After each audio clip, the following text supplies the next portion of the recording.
온 인류를 구원하시기 위해 인간의 몸을 입고 이 땅에 오신 분은 살아계신 하나님의 아들 예수 그리스도이십니다.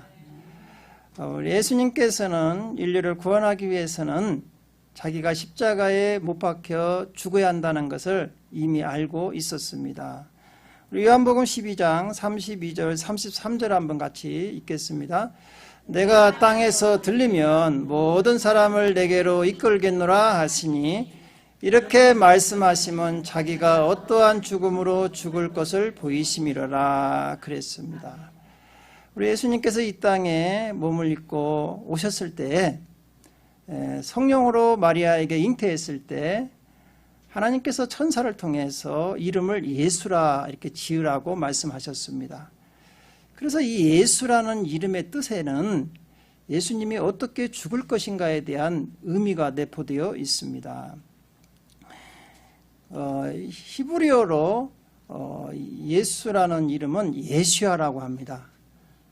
저 글자가 좀 이상하죠? 예, 이게 히브리어라고 그래요. 히브리어. 또 히브리어는 뜻글자입니다. 상형문자죠. 그래서 그 상형문자에는 다 뜻이 있잖아요. 예.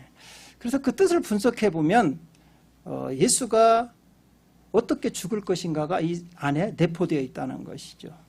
그래서 히브리어는 오른쪽에서 왼쪽으로 읽어야 합니다. 우리는 왼쪽에서 오른쪽으로 읽잖아요. 예. 그런데 히브리어는 오른쪽에서 왼쪽으로 읽게 되어 있어요. 그래서 첫 글자가 이렇게 꼬부라져 있는 글자가 요드라고 해요. 그 뜻은 뭐냐 하면 손이라는 뜻이에요. 손과 같이 이렇게 꼬부라졌죠.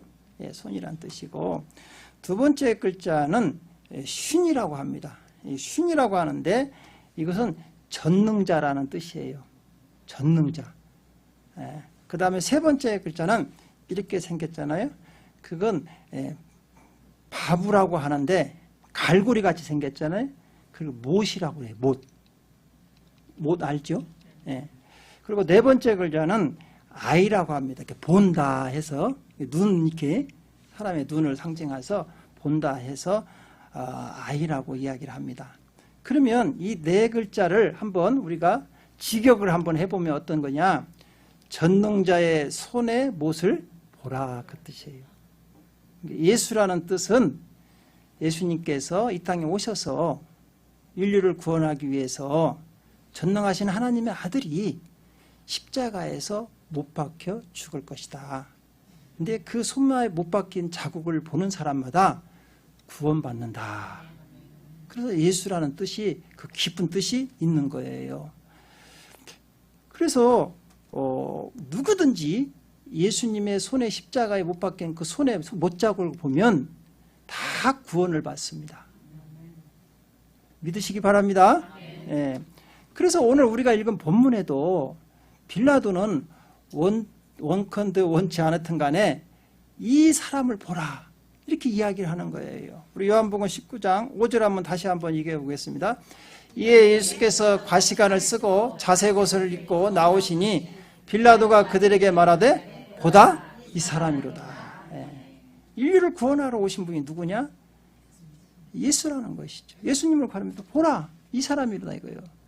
이 고난당하는 예수를 봐야 너희들이 구원받는다는 것이죠. 그래서 오늘은 이 예수님을 바라볼 때 우리에게 임하는 은혜들을 한번 생각해 보면서 은혜를 나누려고 합니다. 우리 예수님의 생애에 대해서 가장 잘 예언된 구약의 성경책은 이사야서입니다. 이사야서는 이사야가 선지자가 기록했는데 예수님이 오시기 전에 약 720년 전에 활동했던 선지자예요. 그 이사야 선지자가 쓴 이사야서를 보면 우리 예수님께서 이 땅에 오셔서 엄청 고난을 당할 것이라는 내용이 이사야서 52장 13절부터 53장에 걸쳐서 아주 자세하게 어떻게 고난을 당할까에 대해서 예언되어 있습니다. 그때 이사야서 52장 13절에 보면 첫 글자가 뭘로 시작하냐? 보라 그렇게 해요. 보라. 누구를 보라? 고난당하는 예수를 보라 그래요. 그래서 우리가 잘 알고 있는 이사야서 53장 5절에 보면 이사야는 우리에게 이렇게 증거를 하고 있어요. 우리 이사야서 53장 5절 한번 같이 읽어보겠습니다. 그가 찔림은 우리의 허물 때문이요 그가 상함은 우리의 죄악 때문이라. 그가 징계를 받음으로 우리는 평화를 누리고 그가 채찍에 맞음으로 우리는 나음을 받았도다 그랬어요. 왜 예수님께서 찔렸느냐? 가시 면류관을 쓰시고 왜 채찍에 맞고 십자가에 못을 박히며 왜 옆구리에 창을 맞으셨냐? 그 이유는 우리의 죄와 허물 때문이라는 것이죠. 그래서 우리 주님께서 왜 죄가 없으신 주님께서 대신해서 우리를 대신해서 우리의 모든 저주와 죄와 질병을 다 짊어지시고 대신 십자가에서 고난당하셨다는 것이죠. 그러므로 사도 베드로는 이렇게 우리에게 증거를 하고 있어요. 우리 베드로전서 2장 24절을 같이 읽겠습니다. 친히 나무에 달려 그 몸으로 우리 죄를 담당하셨으니 이는 우리로 죄에 대하여 죽고 의에 대하여 살게 하려 하심이라. 그가 채찍에 맞음으로 너희는 나음을 얻었느니라. 아멘. 할렐루야. 예수님께서 우리가 맞이할 채찍 대신해서 맞음으로 우리의 모든 질병이 다 치유됐다는 것이죠. 사랑하는 성도 여러분, 이 시간에 고난당하신 주님을 바라보시기 바랍니다. 믿음의 눈을 열어서 주님을 바라볼 때 여러분이 지금 가지고 있는 육신의 질병들이 다 치유될 줄로 믿습니다. 여러분 이 말씀을 묵상하시고 암송하십시오. 여러분 몸에 아픈 부위가 있으면 손을 얹고 이렇게 기도하시오. 주께서 채찍에 맞음으로 내 모든 질병은 떠나갔다. 주여 치료하여 주시옵소서. 주의 피 묻은 손으로 안수하여 주시옵소서. 여러분 기도해 보십시오. 그러면 여러분 질병이 떠나갈 줄로 믿습니다. 저는 몸이 아프면 항상 이 말씀을 묵상하면서 암송하면서 내 몸에다 대고 손을 얹고 기도합니다. 깨끗하게 치유되는 거예요. 제가 젊어 보이지 않습니까? 제가 엄청 나이가 먹었는데도 아주 그냥 젊은 오빠 같다고 그래요. 항상 저는 이 말씀을 의지하면서 기도해요. 주여, 주께서 채찍에 맞음으로 나는 아플 일이 없다는 것이죠.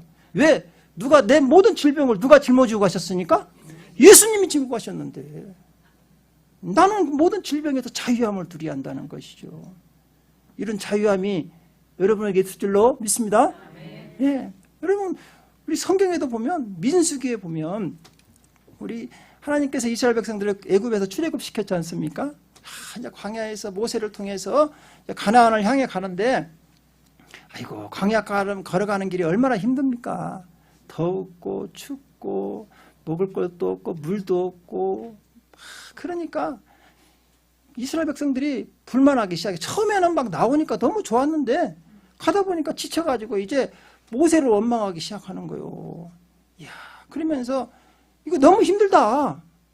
우리가 차라리 애굽에 가서는 몸은 고되더라도 먹을 것은 많이 있었지 않냐. 이러면서 막 원망 불평을 하는 거예요. 그러니까 하나님께서 그 이스라엘 백성들에게 불뱀을 보냅니다. 불뱀이라는 것은 아주 독사 같은데 한번 물리면 불에 댄 것 같이 아주 열이 나고 막 고통스럽다고 해서 불뱀이에요. 그 불뱀을 불려가지고 원망하는 사람들 있잖아요. 그 사람들을 가서 막 묻는 거예요. 야, 그러니까 우리가 여러분 아무리 힘들어도 하나님을 원망하면 안 됩니다. 힘들더라도 하나님 입에서는 죽겠습니다. 그러면서 감사합니다. 예, 그러면 하나님께서 풀어주시는 거예요. 근데 이스라엘 백성들은 하나님을 향해서 원망하기 시작하니까 그 불뱀들이 원망한 사람 갖다 물어주는 거예요. 근데 여러분 보십시오. 얼마나 그 뱀들이 한 번씩 물으면 막 퉁퉁 부으면서 열이 나니까 그 고열, 뭐 타이레놀도 없어. 그 당시에는. 어떻게 해요? 견디는 거예요. 죽어나가는 것이죠. 그러니까 이제 모세에게 아이고 찾아가서 우리가 잘못했습니다. 우리가 원망했습니다. 우리를 용서해 주시고 막 회개하면서 아이고 빨리 하나님께 기도해서 우리를 여기서 좀 구원해 주십시오. 이렇게 막 모세를 찾아가서 막 사정사정을 하는 거예요. 그러니까 모세가 그 이스라엘 백성들이 고통당하는 거 보면서 하나님께 기도하는 거예요. 하나님, 저들이 주님으로 원망했다가 이제 회개하오니 이 불뱀들을 걷어주시고 불뱀에 물린 자들을 치료하여 주시옵소서. 이렇게 하나님께 중보 기도를 합니다. 그러니까 하나님께서 모세에게 이상한 처방을 내려줘요. 그 불뱀하고 똑같은 뱀을 노스로 만들으라는 거예요. 노수를 만들어가지고 그 장대 있죠. 높은 장대에다가 거기다 매달아 놓으라는 거예요. 그리고 그 지금 불뱀에 고통당하는 사람들 있죠. 그 사람들 보고 그 노뱀을 바라보면 산다는 거예요. 우리 민수기 21장 8절하고 9절 한번 읽어보겠습니다. 여호와께서 모세에게 이르시되 불뱀을 만들어 장대 위에 매달아라. 물린 자마다 그것을 보면 살리라. 그랬더만 진짜 모세가 매달아놨는데 시작. 모세가 노뱀을 만들어 장대 위에 다니 뱀에게 물린 자가 노뱀을 쳐다본 적 모두 살더라. 할렐루야. 놀라운 일이 벌어진 거예요. 이 장대에 달린 노뱀은 누구를 상징하느냐? 예수 그리스도를 상징합니다. 예. 그러면서 우리 예수님께서도 말씀하셨어요. 요한복음 3장 14절 15절 한번 읽어볼까요? 시작. 모세가 광야에서 뱀을 든 것 같이 인자도 들려야 하리니 이는 그를 믿는 자마다 영생을 얻게 하려 하심이라. 그랬어요. 할렐루야. 예, 십자가에서 우리 예수님이 달리신 것을 바라보면 여러분 이 불뱀은 누구냐? 영적으로 무엇을 상징하냐? 사단을 상징하지요. 그 사단, 마귀, 귀신 그들을 갖다 요한계시록에 보니까 앱뱀이라고 해요. 앱뱀. 앱뱀에 온 인류가 물려가지고 지금 다 고통 중에 있잖아요. 다 죄악 중에서 저주받아서 여러분 아주 고통 가운데 살아가는 게 우리 인류들이에요. 그런데 인류를 그 고통에서 해방시키기 위해서 그 고통에서 우리를 치유하시기 위해서 누가 오셨다고요? 예수 그리스도 오셔서 그 십자가에서 돌아가신 거예요. 그러니까 그 사단에게 지금 물려가지고 온갖 고통 중에 있는 사람들이 다 예수님만 바라보면 십자가에 달리신 예수님만 바라보면 다 구원을 받는다는 거예요. 할렐루야. 모든 인류는 다 의인은 없어요. 다 물렸어요. 원래 원죄 아래 있기 때문에. 원죄. 아담의 후손은 다 죄가 있는 거예요. 그래서 우리 예수님께서 십자가에 달려 돌아가실 때 그 당시에 이제 많은 제자들은 다 도망가 버리고 그 예수님의 그 낳아주신 어머니, 그 다음에 또 이모 글로바의 아내 그 어머니, 또 마리아, 또 막달라 마리아 이런 사람들만 예수님 곁에 있었고 또 예수님의 제자 중에는 그 요한이 있었어요. 그런데 그때 그 예수님께서 십자가에 달리셔서 그 아래에 그 모여 있는 그 어머니를 비롯해서 여러 여자분들에게 있었는데 그때 예수님께서 이렇게 이야기를 하는 거예요. 그 자기를 낳아주시고 육신의 어머니 마리아한테 이렇게 얘기하는 거예요.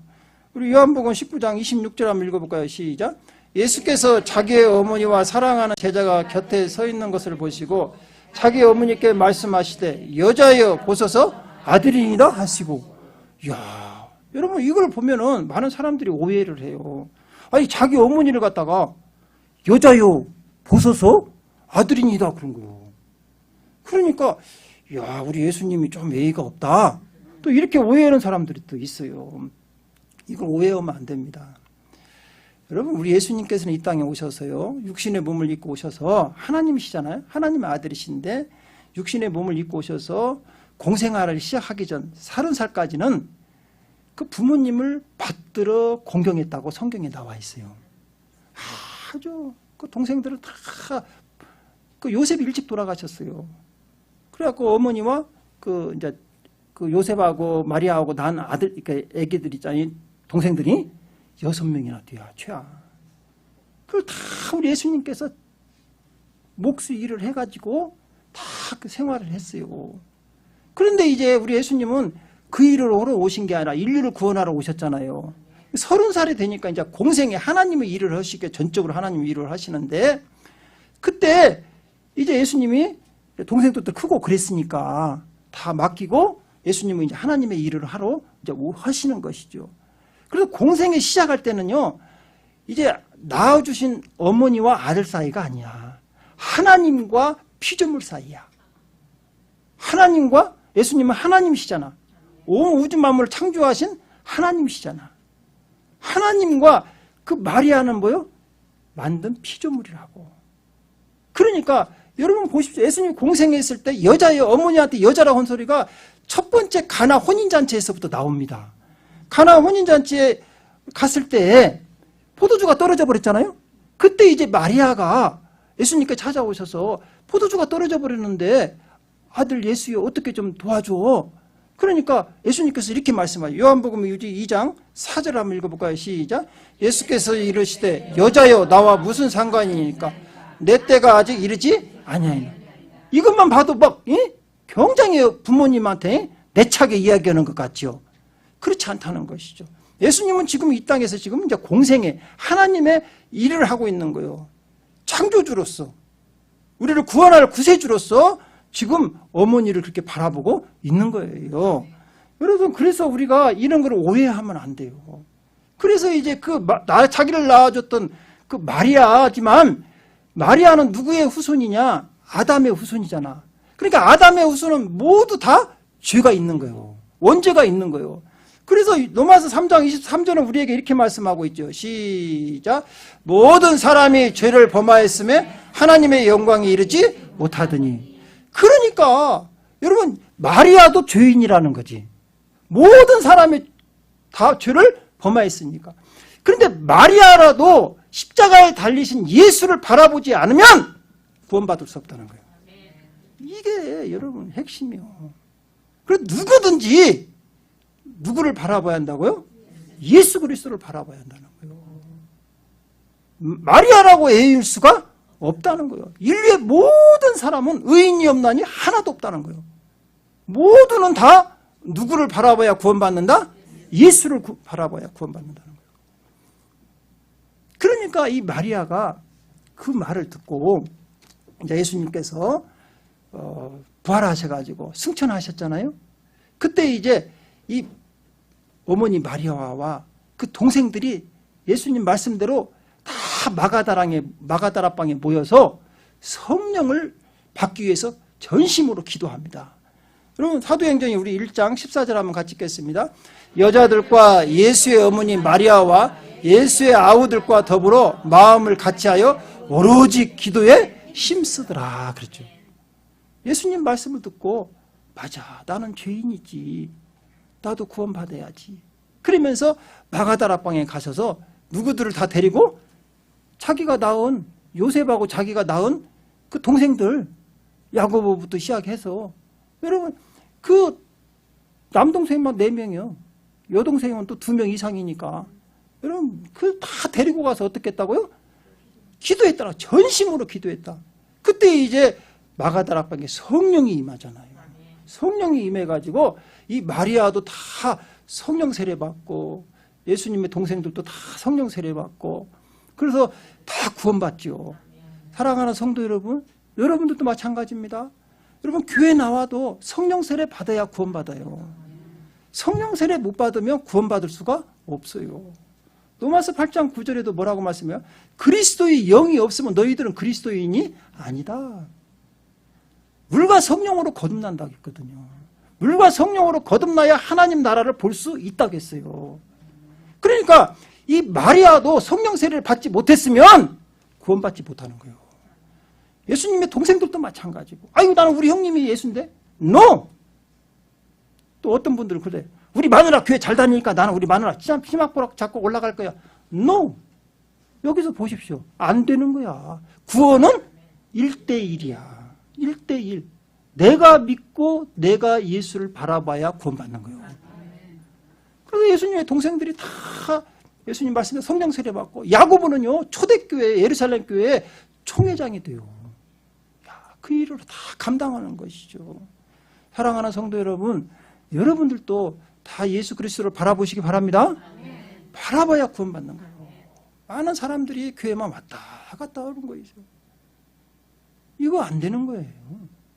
그래서 반드시 전심으로 여러분 성령 받기를 사모하시기 바랍니다. 성령 받아야 완전한 우리가 거듭나서 천국에 들어갈 수가 있다는 것이죠. 자, 세 번째로는 이제 우리가 예수를 바라봐야 하느냐. 우리 구원 받았어요. 여러분 성령 받았죠? 네. 그래도 우리 믿음이 완전해지가 않아. 우리 어느 때는 은혜 받으면 막 금방 지금 순교할 것 같은데 또 어느 때는 조금 교회도 막 성경도 안 읽고 기도도 안 하면 믿음이 턱 떨어져서 천국이나 갈란가 모르겠다. 또 이제 이렇게 믿음이 업앤다운이 심해. 업앤다운이. 우리 믿음이 그래요. 우리는 항상 불완전한 사람이기 때문에 우리 믿음은 오락가락 하는 거예요. 그래서 우리 믿음이 흔들리지 않고 딱 중심을 잡으려면 어디를 바라봐야 하느냐? 보좌에 앉으신 예수 그리스도를 바라봐야 한다는 거예요. 그래서 히브리서 우리 12장 2절을 한번 읽어보겠습니다. 믿음의 주요 또 온전케 하시는 예수를 바라보자. 그는 그 앞에 있는 기쁨을 위하여 십자가를 참으사 부끄러움을 개치 아니하시더니 하나님의 보좌 우편에 앉으셨느니라. 예. 지금도 하나님 우편에서 우리를 위해 중보하고 계시는 예수님이 앉아 계셔서 기도하시는 걸 믿으시기 바랍니다. 여러분 믿음이 흔들릴 때 자꾸 마음이 세상적으로 흔들릴 때 누구를 바라봐야 한다고요? 예수를 바라봐요. 십자가에서 승리하시고 하나님 우편에 앉아 계신 예수를 바라볼 때 믿음이 온전해지는 거예요. 믿음이 확실해져요. 예. 여러분 우리 예수님의 제자들 중에서 12제자 중에서 의심 많은 제자 하면 누구죠? 도마. 예수님께서 부활하시고 나서 제자들에게 나타났었어요.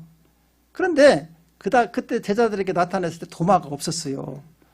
예. 다른 제자들은 다 예수님의 부활하신 모습을 봤죠. 예.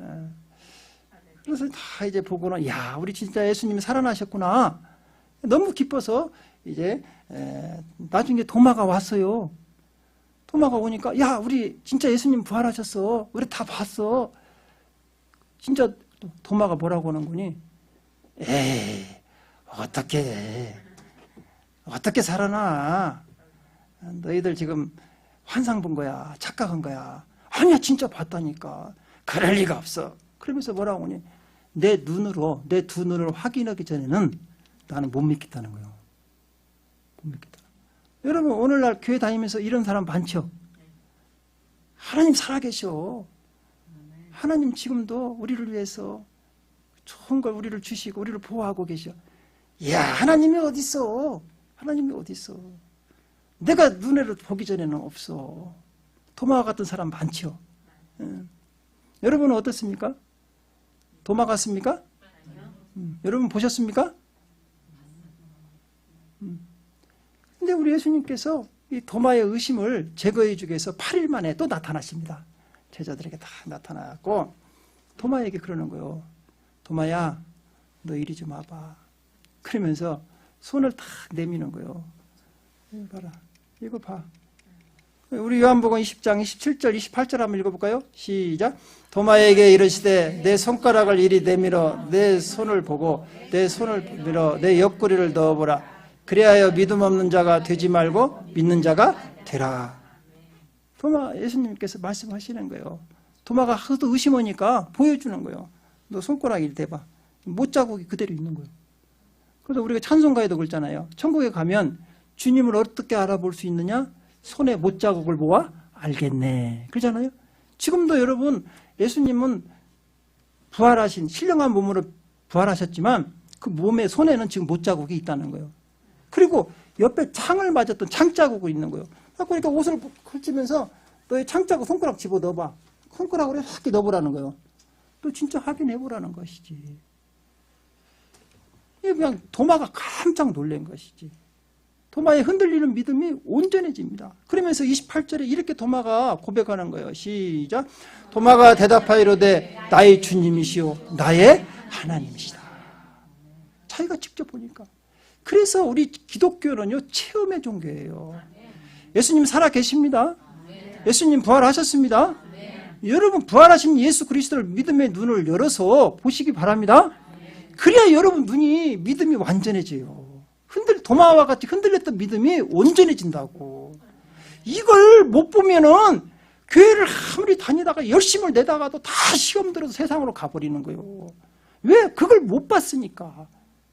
봐야 우리가 진짜 예수님을 만나야 흔들리지 않는다는 것이죠. 그리고 이 도마는 예수님을 이렇게 딱 보고는 믿음이 온전해져 가지고는 어디까지 가느냐? 저기 이슬람 나라 인도까지 갑니다. 거기 가서 얼마나 전도하기가 힘들겠어요. 그렇죠?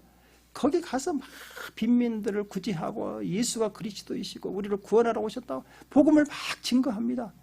그러니까 이슬람의 그 원주민들이 좋아하겠어요? 예수 믿으라고 하니까. 다 저런 건 우상이다. 예수님만 살아계신 하나님의 아들이시다. 복음을 전하니까 다 핍박을 하죠. 그래갖고 원주민들에게 잡혀가지고요. 고난을 무척 당합니다. 그리고 어떻게 순교하느냐? 풀무에다가 집어 던져버려요. 풀무 있죠. 용광로 끓이는 풀무. 거기다 집어 던고는 창으로 찔러서 순교합니다. 야, 여러분 어떻게 그런 믿음이 나올 수 있습니까? 예수 그리스도를 봤다는 것이죠. 봐야 돼요. 그래서 여러분들도 만나면 믿음이 흔들리지 않아요. 세상에서 우리가 살다 보면 큰 어려움이 당하면 믿음이 흔들릴 때가 참 많아요. 그렇죠? 몸이 아프다든가 잘 나갈 때는 잘 믿는 것 같아. 그렇죠? 누구든지 잘 나갈 때는 잘 믿어. 야, 하나님이 축복해 주셨어. 할렐루야. 자기에게 조금만 고난이 오면 하나님 안 계시는 것 같아. 안 계실 것 같아. 그럴 때 누구를 봐야 한다고요? 예수님, 보좌에 앉아 계신 예수님을 봐야 돼. 여러분 초대교회 때 그 7집사 중에서 첫 번째 순교당한 분이 스데반 집사님이세요. 스데반 집사님이 복음을 참 잘 전했습니다. 스데반 집사님 설교를 들어보면 이야, 오늘날 그렇게 어떤 목사님보다 설교를 기가 막히게 잘 전한 거예요. 그러니까 그때 유대인들이 그냥 듣기 싫은 거예요. 자기들이 십자가를 예수님을 못 박았잖아. 그래 듣기 싫으니까 스데반 집사를 막 죽이려고 하는 거예요. 막 돌로 쳐서 죽이는 거예요. 예수가 그리스도시고 하나님 아들이라고 하니까. 예수도 죽였는데 뭐 스데반 집사님 못 죽이겠어요? 돌로 막 치는데 야, 스데반 집사님이 흔들리지 않는 거예요. 왜 흔들리지 않느냐? 그때 영적인 눈이 열려가지고 하늘 본좌에 앉으신 예수님이 보이기 시작하는 거예요. 우리 사도행전 7장 55절 56절 한번 읽어보겠습니다. 스데반이 성령에 충만하여 하늘을 우러러 주목하여 하늘의 영광과 예수께서 하나님 우편에 서신 것을 보고 말하되 보라, 하늘이 열리고 인자가 하나님 우편에 서신 것을 보느라 한데 할렐루야. 야, 스데반 집사님 성령이 충만하면 여러분 하나님의 우편에 앉아 계신 예수님이 보입니다. 여기서 보죠. 스데반이 성령에 충만하여 그랬잖아요. 그러니까 성령이 충만하지 않으면 보인다 안 보인다? 안 보여. 육신만 그냥 보이는 거예요. 육신의 눈만 보이는 거예요. 그래서 성령을 받아야 성령에 충만하면 여러분 영적인 눈이 열려서 보라, 하늘이 열리고 하늘이 열리면서 하나님 우편에 앉으신 예수가 보이는 거예요. 여러분 성령을 사모하시기 바랍니다. 이렇게 기도하시면 돼요. 주여, 저도 성령님 하늘이 열리고 보좌에 앉으신 예수님을 보게 하여 주시옵소서. 제 믿음이 흔들리지 않게 해 주시옵소서. 이렇게 기도해야 이 험한 세상에서 우리가 승리할 수 있는 거예요. 믿음이 흔들려버리면 우리가 신앙이 다 굴복해요. 그렇죠. 세상에 굴복해가지고 승리할 수가 없다는 것이죠. 사랑하는 성도 여러분, 오늘 우리는 누구를 봐야 합니까? 보좌에 앉으신 십자가로 승리하신 예수를 바라볼 때 여러분의 모든 고통이 사라지고 여러분의 질병이 치유되고 여러분의 모든 문제가 해결받을 줄로 믿습니다. 기도하겠습니다.